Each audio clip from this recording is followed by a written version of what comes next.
Southern Utah is one of the most traveled to locations in the United States for its unrivaled southwestern beauty. Coupled with its mighty 5 national parks, the region is an absolute must for nature enthusiasts. Over the course of 10 days, me and my girlfriend Rachel travel across the area, experiencing otherworldly and iconic sights.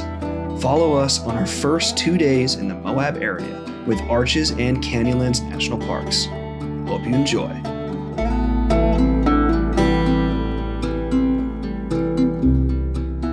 We flew into Salt Lake City International Airport from Atlanta, Georgia.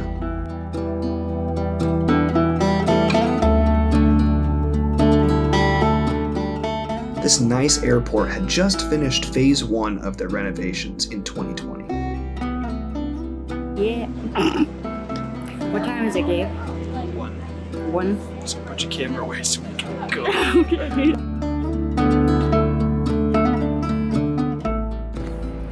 We're in beautiful Salt Lake City. Me and Rachel are gonna go get something to eat because we are super tired, and then we have a 4-hour drive to Moab, Utah.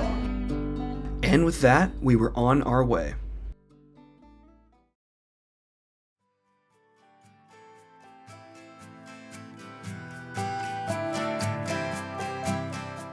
What struck me almost immediately is how varied the landscapes were.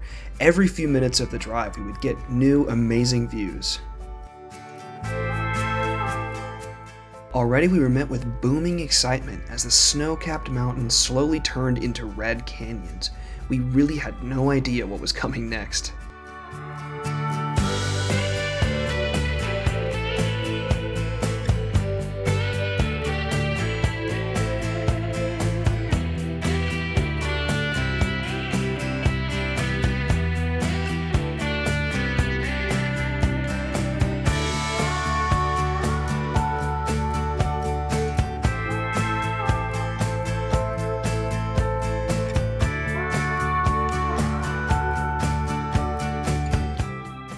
About 2 hours in, we passed through Price Canyon, where we made our first quick stop. Hey, it's windy. A little bit windy. It's pretty though. Price Canyon is a recreation area just a few miles north of the town Price. Unfortunately, we didn't have enough time to explore as we only had about an hour until sunset at this point.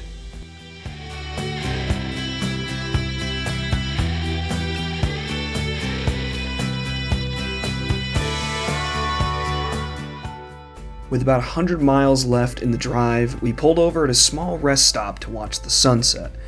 With our first day in Utah coming to a close, we'd already seen some amazing beauty.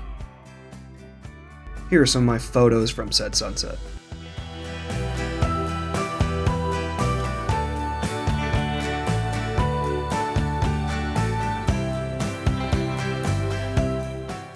We have a phone, and that's all we have right now. But we're getting to Moab. For dinner, we stopped in town at the Trailhead Public House and Eatery, which has your typical bar food. But I tell you what, me and Rachel both got burgers, and they were excellent.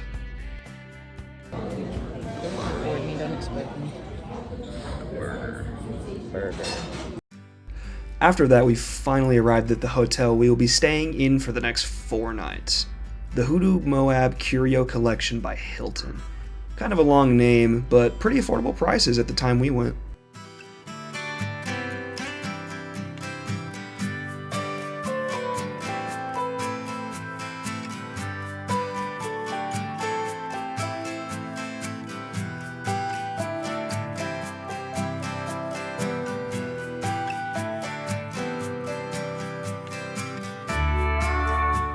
This is our room. What's in it?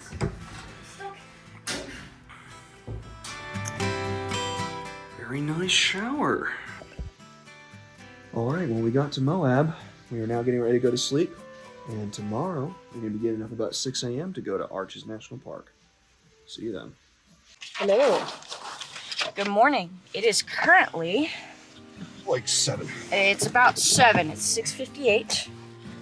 And it is a little chilly. It's like 30 something this morning. Like 32. 32, yeah. Yeah, 32 degrees this morning. In our little southern bodies. A little chilly. But, we're gonna go eat breakfast and then we're going to head up to Arches National Park. Sea warmers are going on. Wait. It got loud. It said, "Hey." Shut up, dude. Shut up. That was funny. We stopped at the Love Muffin Cafe for breakfast that morning. This place was very nice. I got a breakfast burrito with green chili in it, while Rachel got a breakfast sandwich. After enjoying our breakfast, me and Rachel finally headed out of Moab into Arches National Park.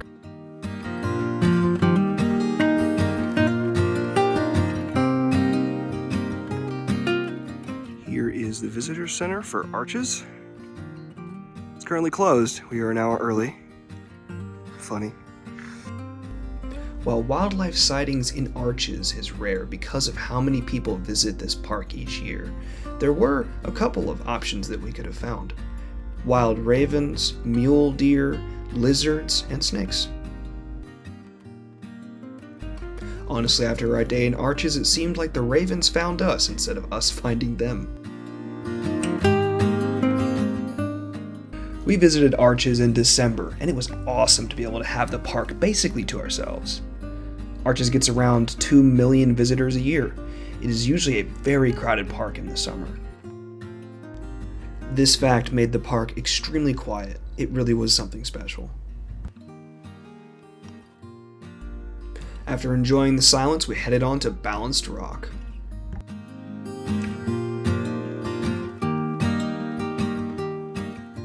Balanced Rock is a peculiar formation that stands at 128 feet tall. It's not actually being balanced though, it just appears so. Despite this strange formation defies gravity with its unorthodox shape. What do you think? Huge. Yeah. That's what she said.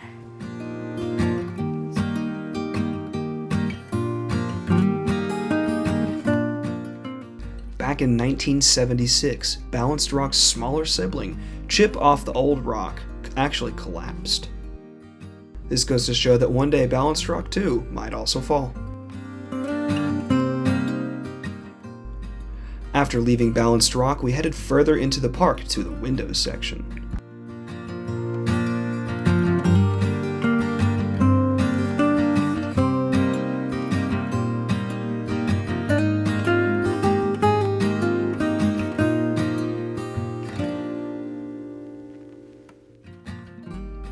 The windows was probably one of my favorite places of the entire trip.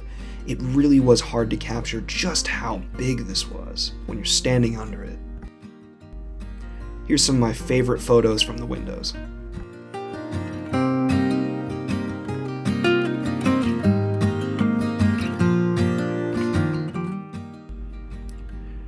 Seeing one of Arches National Park's most famous attractions and having it basically to ourselves is outstanding. There was really only 2 or 3 other people there, so we got to take our time sitting under the arch. Make sure to get here early during the busy season, as this can get pretty crowded.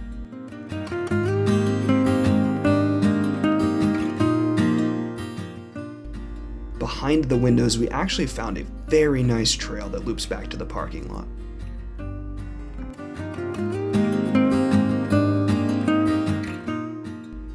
After getting back to the parking lot, we headed on to the Double Arch Trail. We also met a raven on the trail. This is the first of many.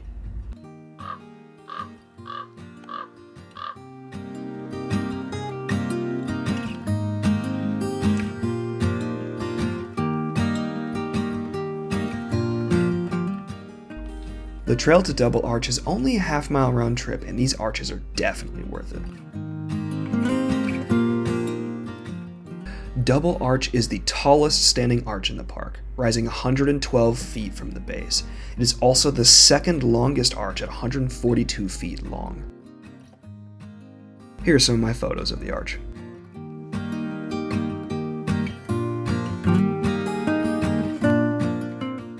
can actually climb up under the arches like we did. It's a little sketchy, but in my opinion, worth it for the view. While it may not look like it in the video, me and Rachel actually spent close to 3 hours in this part of the park, so we were a little pooped and decided to take a break and eat lunch, and then go to the visitor center after.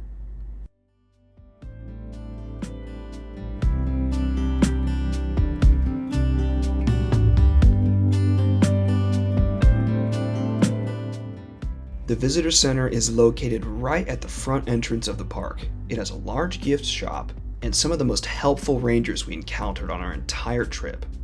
Also in the back, there's a really cool geology exhibit that teaches you about how the arches are formed.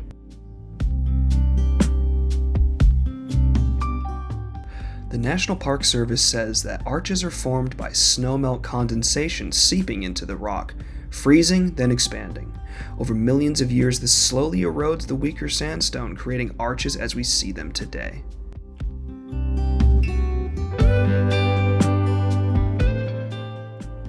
After checking out the visitor center, it was time for us to head back into the park, all the way to the back to check out Devil's Garden.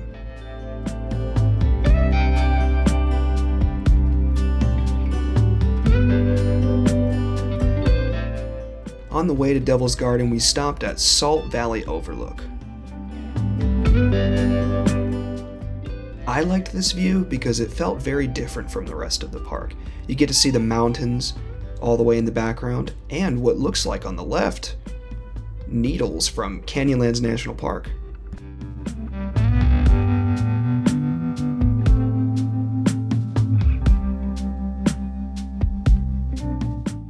After enjoying the view for a little bit, we headed on to Devil's Garden.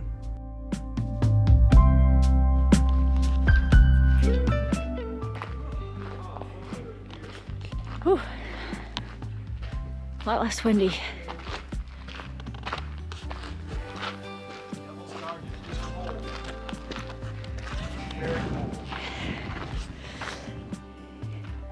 Ice on the road. Ice on the trail. Yeah, a bit icy. But it's okay, it's pretty. Just hope you don't slip. We wanted to catch Delicate Arch for sunset, so we were actually running out of time in Devil's Garden and had to choose only 2 arches throughout the trail. It really was as cold as I had said earlier. The wind was whipping through this trail, making it bitter cold. But we were okay for the cool views.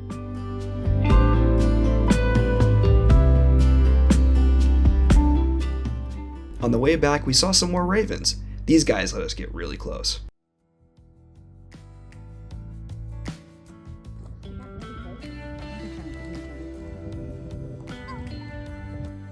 These are my favorite raven photos of the entire trip, and wouldn't be the last time that wildlife let us get just so close to them. So we are now heading to Delicate Arch for sunset, finally. We're going to attempt to see it through. It's been freaking windy. Yeah, it's been very windy. The backdrop of the mountains have been covered in clouds, but as I'm looking at them right now, most of the clouds are gone. We're hoping for a clear sunset. See you then. As a photographer, it has always been my dream to catch one of the most iconic scenes, Delicate Arch at sunset, on my own camera. So it's safe to say that I was extremely excited for this.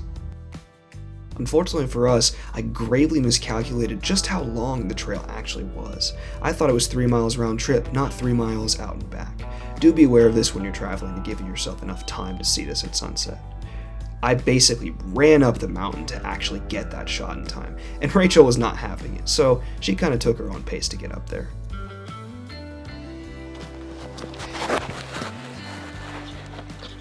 Delicate Arch my ass. This is hard as shit. I was really scared when running up the mountain that I actually wouldn't make it. Thankfully, just in time, I got this amazing view. Yeah.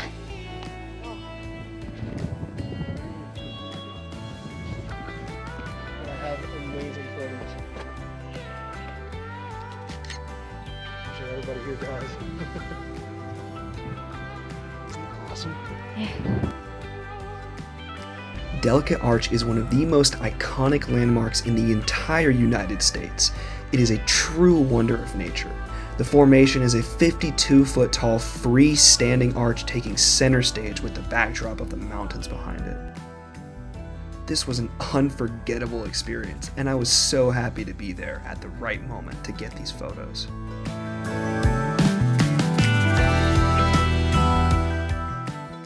We're now leaving Delicate Arch. We just barely made it for sunset. Got amazing photos, but very cold. We are now going to hike the long way down, which I wish people told me it was that long. Note to everyone who watches this, Delicate Arch is not a mile and a half. It's probably like 3 miles. Delicate Arch is not delicate. I can tell you that right now. Sorry, I'm eating something. Bruh. Couldn't resist it. No, I barely made it, but we both made it. I made it a little earlier. But I still made it. It's beautiful going down, but it's getting pretty dang chilly. So we'll see you at the hotel. After that amazing moment, we left the park and got ready for Canyonlands early the next morning. It is currently 6:10 in the morning, and we are heading down to Mesa Arch. It's cold as hell outside. It's a warm, crisp 18 degrees today. I am wearing Wonderful Moab 3 Utah. layers of pants, 2 layers of socks, and 4 layers of shirts. Hey, if nothing else, we came absolutely prepared for this. Yes, I could not put my arms to my sides because there are so many layers. I also cannot feel my armpits. Wondrous. I'm so tired, but it's gonna be fun. Before sunrise, we headed into Canyonlands Island in the Sky District to get the iconic Mesa Arch at sunrise. This is another experience we were very excited for. However, there were a lot of people there, so we had to wait our turn.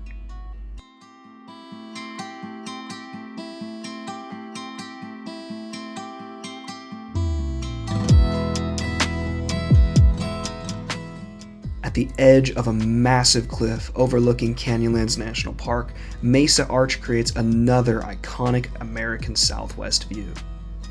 Everyone there waited eagerly as the light slowly entered the canyon, waiting for sunrise. Almost immediately one-upping Delicate Arch at sunset, we are greeted with the most beautiful sunrise either of us have ever seen.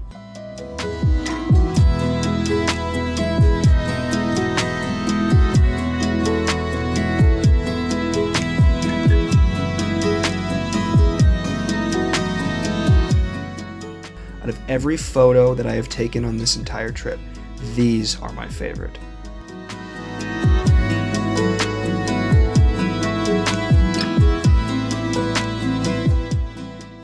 We stayed about 30 minutes after sunrise just to take in this outstanding moment. Just got back from Mesa Arch. I'm a little cold, but definitely worth it. Anyone who comes here should do that, but no, try not to do it on a clear Saturday morning and get there early. Anyway, I would recommend it to anybody. Just know that if you're coming on a Saturday morning, there will be a lot of people there, so you want to get there quite early to get that quintessential spot, which I did get it. And if you don't get it, just wait like 5 minutes after sunset. Tons of people will start filing out, and then you'll be able to get that shot. It still looks amazing even a couple minutes after sunrise. I said sunset, didn't I? Oh God. She's I can see that. It was still about 20 degrees, so we sat in the car and warmed up a bit before moving on. We headed back towards the entrance of the park since we had rushed to Mesa Arch earlier this morning.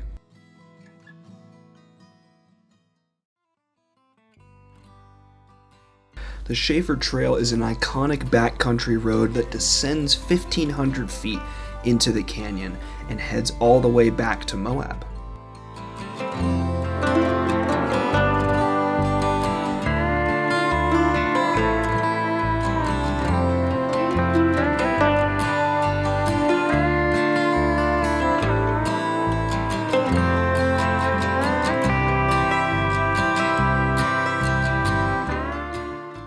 I noticed a separate trail that broke off from the overlook that took me to one of my favorite viewpoints in the park.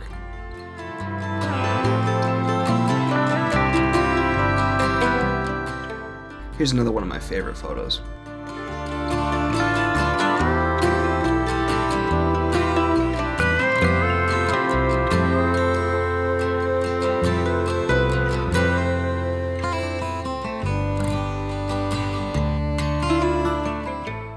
After seeing this, we headed back into the interiors of the park to check out all of the Island in the Sky viewpoints.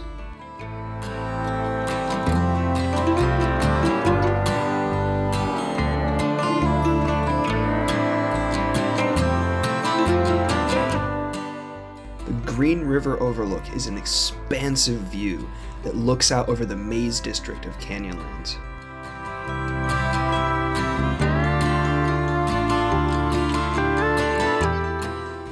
This view was honestly so hard to comprehend, it almost looked fake.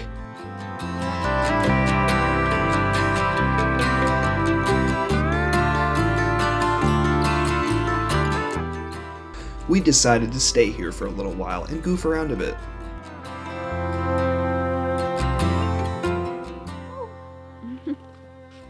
This one is for our male viewers.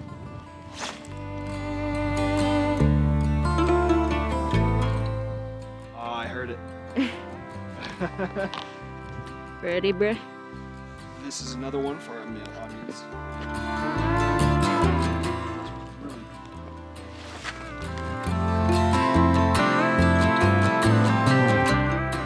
Yeah.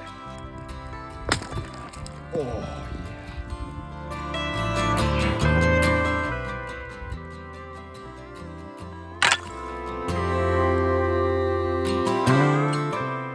After goofing around like kids for a little bit, we headed to Upheaval Dome.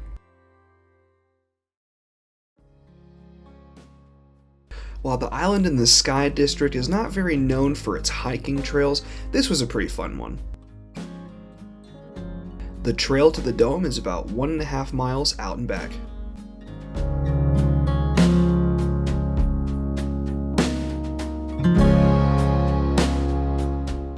First overlook. Upheaval Dome. Much bigger than it looks.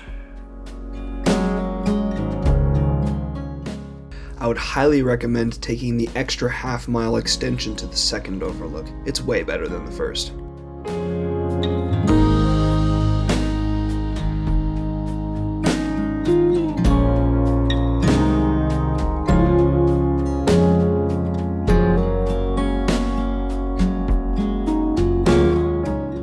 This crater is actually much bigger than it looks. It's about 3 miles wide.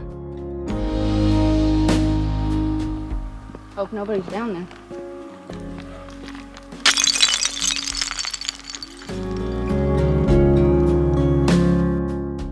Here's some of my photos. No one actually knows why this dome is here. Some people think it was a meteor crater, others think it was a salt deposit.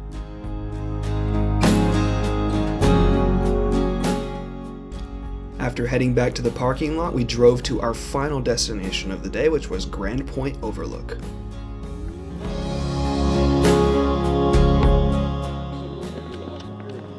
Rim?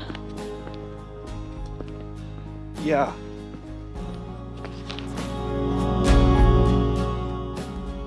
This one is another favorite of ours.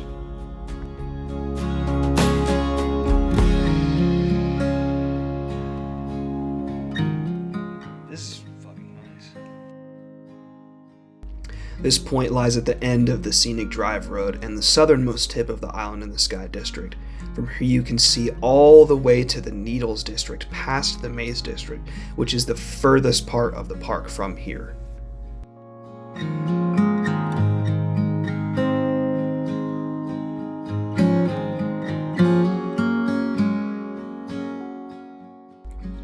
While we didn't get to see any other districts of Canyonlands because of our time constraints, Island in the Sky was an awesome half-day visit, and we were very happy to be here. Mesa Arch and other viewpoints that we saw in the park, including Upheaval Dome, were fantastic, and I would love to come back here and explore further. Throughout the entire trip, I honestly thought that Canyonlands had probably the best views. There's great things about every park, but this park in particular had some of the most fantastic scenery that I've ever seen. It was only day 2 of our 10-day trip and we'd already seen so much. So honestly, we were tired and went home early to hit the hay.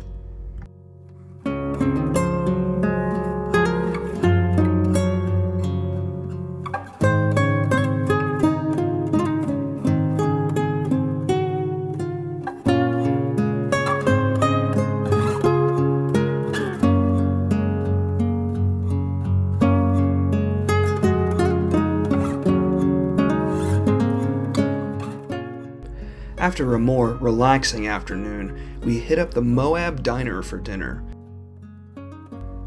This place had a great 50s style diner to it, and it served mostly burgers and shakes. I had the Cocopelli chicken sandwich with green chili, and Rachel got classic chicken tenders. Well guys, that's going to do it for this video. Thank you for watching all the way to the end. This is only 2 days into our very amazing Mighty 5 Utah trip. In part 2, we will head into downtown Moab to explore a recreation capital of America, take a spontaneous drive into Colorado, and cover our drive from Moab to Capitol Reef National Park. Please like and subscribe if you enjoyed this video, and see you next time.